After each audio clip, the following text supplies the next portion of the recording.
Jadi di sini kami akan menjelaskan proses interfase sebelumnya. Selamat pagi Bu Rini dan selamat pagi teman-teman juga. Perkenalkan, saya Putra dari absen 21. Saya absen 3. Saya Rini dari absen Jepang.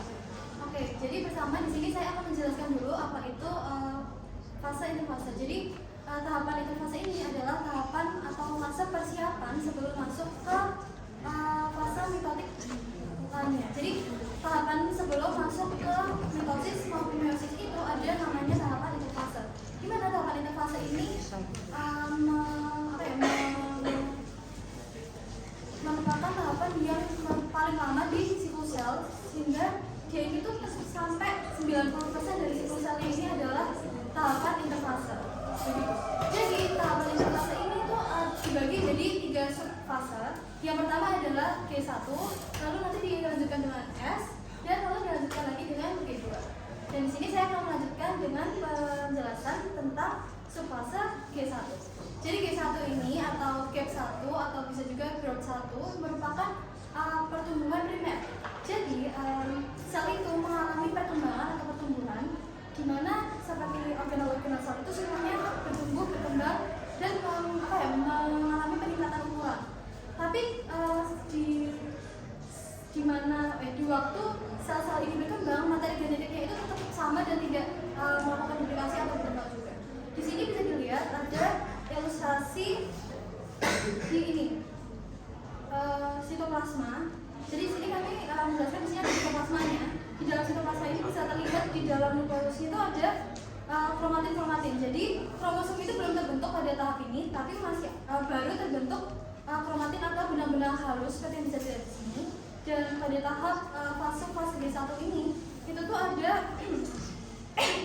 pada tahap G1 ini tuh adalah tahapan di mana kayak aktivitas sel itu paling banyak terjadi. Jadi misalnya kayak transkripsi, translasi, lalu pembentukan protein itu terjadi pada tahap ini. Dan tahap ini itu terjadi selama 6 sampai 12 jam. Oke, selanjutnya ada fase S atau sintesis. Jadi di fase S ini tadi kromatin itu akan melakukan pembelahan atau duplikasi. Jadi setiap DNA itu melakukan sintesis atau duplikasi. Jadi nantinya setiap kromatin ini itu akan sama dengan kromatin yang diduplikasi tersebut. Misal biru dengan biru yang satunya atau oranye dengan oranye satunya. Terus ada juga nanti di fase S ini sentrosom itu akan melakukan duplikat atau berduplikat, dan duplikatnya itu tidak jauh jaraknya dari yang lainnya supaya untuk persiapan proses pembelahan. Oke, untuk selanjutnya adalah fase G2, growth 2 atau fase 2 atau pertumbuhan sekunder. Jadi ini tuh merupakan lanjutan dari fase G1, S dan juga G2. Ini tuh terjadi pembentukan lagi, terjadi pertumbuhan lagi. Lalu dalam fase G2 ini tuh membentuk organel-organel sel hingga membelah sel. Terus fase G2 ini tuh terjadi selama 3-4 jam.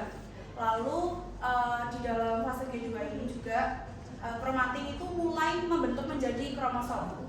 Dan pada sentrosom ini nanti juga akan mulai bergerak untuk berlawanan arah atau menjauhi sentrosom yang lain. Oke, sebelum itu tadi di G1 sama G2 itu juga ada tahapan namanya checkpoint atau G1 checkpoint dan G2 checkpoint.